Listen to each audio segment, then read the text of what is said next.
Hi folks, it's Ron. In this video, I'll show you how quickly the SecuriTest IP camera tester here from IDEAL can be used to configure and set up a single ONVIF compliant IP camera. First, hold down the yellow start button for 2 seconds to actually turn the tester on, and the tester combines the functionality of a video monitor, cable tester, PoE injector, and a laptop in just one device. Now, I've mounted an IP camera on the outside of the back of my home, and this Cat5e cable actually feeds that camera. So I'm going to plug it into the tester here for the ports for the IP cameras, and one is the PoE in, and the second port here says camera/network. So again, we can plug right into a camera or into a network, which we prefer. Now, I need to power the camera, so I'm going to turn on the PoE and just turn it on, and it's indicating it's delivering about 50 volts and about 2 watts of power out to the camera. And it's also popped up that little window right there that can be dragged anywhere on the screen, and we can move that up out of our way, and that way when I back out of that screen, the tester is indicating the PoE is on, and if you wanted to, you could double tap it to take a look at it. Okay, so now it's showing that the PoE is actually on. Again, we can go right to a camera or to a network, so we're going to go right into the camera. And the default setting on the tester is it's going to act as a DHCP server, and we'll look for the IP addresses of the cameras we're trying to set up. Now, depending on the IP camera you're installing, that initial setup and booting of the camera may actually take several minutes. So in the meantime, make sure you have the username and the password for the cameras you're actually trying to set up.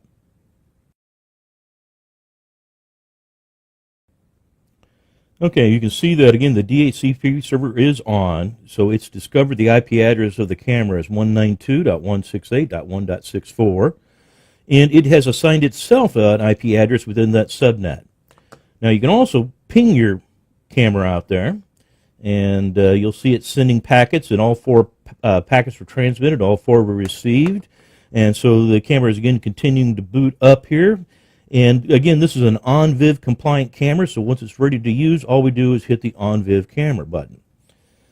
Now, it's going to pull up a screenshot of that camera that's out there, and since I've used the camera a couple times doing these videos, the tester already knows the username and password for the camera, and once you've stored that in there, it's going to keep it in an internal memory. But if I wanted to, I could log out of here, and I could change, again, the username and password for the particular camera you might actually be dealing with. Okay, when I log back in here, I get no screen, and I just need to double tap the Hikvision camera over here. So it shows me the camera it sees out there. It shows the IP address, again, of that camera.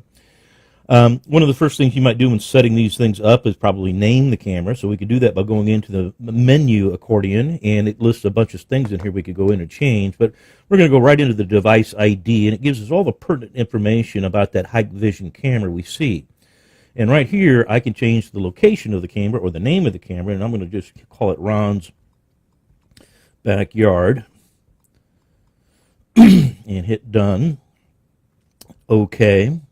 And then I had to hit refresh in order for it to show up over here. So I've refreshed it, and now it's called it Ron's Backyard. Okay. Well, obviously, with the pan and tilt buttons over here, we can move the view of the camera around a little bit. You can also just drag and rotate with your fingers if you want to. And then we're also going to probably set some presets up, and we can set those presets up by going to the pan, tilt, zoom button here. And you can see there's a bunch of presets we could set for the camera views if we want to, and we can name them over here. And right underneath that, it says pan, tilt, zoom, speed settings. So when you set up your tester, you might maximize those settings, so how quickly it pans will be as fast as it can. And this is kind of the right side, showing the back door of the old house So I'm going to set that as my first preset. So I've set it as preset number 1. I'm going to call it and name it right. It's the right side of the house, and hit done. And then I got to hit set preset in order for that preset to be renamed over here. Okay. Now let's go grab another preset. Let's go for maybe more like a center shot, and let's call that center. And I'll go preset number 2. Go into the naming, backspace over that, and hit center. Hit done. And then again, hit set preset in order for it to show up over here. And then let's grab the left pick. All right. We'll call that left. Go Go here and rename that left. Done. Again, hit set preset. All right, so those are 3 preset settings I'm going to want to take pictures of for the report we're going to generate here in a minute. And since we're already at the left side, we could take a picture of this, but if we took a picture of this by pressing the camera button here, you'd get these little accordions in here which you don't want in your pictures. I'm going to turn off the pan tilt zoom and then take a picture. And now it's taking that picture, and I can take a look at it if I want to, and obviously change it and delete it if I want to, and escape out of there. So there's my first pick, and now I want to go back to my next preset. So I'm going to go back into pan tilt zoom. I'm going to come up here and hit center, go to preset, and the camera's going to pan over to where I set that center shot up. And you can, over with these buttons here, do some digital zooming on some shots if you want to include that in the report you're going to generate for the end user or customer, I should say. And so there's my center shot. I'm going to back out of pan tilt zoom again, take that picture, and then go back into pan tilt zoom and grab that final right shot. And again, go to the preset for the right shot. And you can see it's a beautiful fall day in Kansas out there. Nice day outside today. And it's going to finally scroll over here, and we can grab our right shot. So I'm going to, again, get out of that and grab that. And there it is. Okay, so those are the 3 pics we're going to put into our report. And again, you can put up to 6 pics in a document or a report. And to get to that document, I'm going to hit the document button over here. If there were any reports, they would show up in here, but we're very simply going to go hit test report or create test report. And the first time you do this, you get the opportunity to put in your name and information and your addresses and everything you want to. You can also upload a logo through the SD card on the tester to your report. That will show up on the top left side of the report you generate. The left side over here is where we can put in actually the customer's name and information.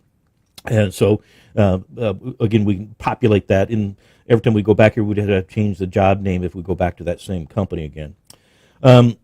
Over here is where we could choose photos that we want to add to the report. And those are the photos we just took. And I can just grab a picture, and you see it's popped up there. And that's the picture of the right. And here I have the ability now to rename that picture. So I'll call that the right shot. And hit done. And grab that next picture, which should be the center shot. And again, I'm going to rename that as center. And hit done. And then let's grab that last picture, and we'll call that left.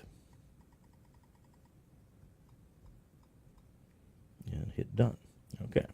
Now you also have the ability to add remarks in here if you want to, and depending on obviously what you want to try and do there for your customers on the report. Hit escape, and then very simple to create the report. We'll come up here and hit create test report, and the tester is going to generate that report. It's showing right there that it was successful in generating that report. Now, in order to see that report, we're going to go back into documents.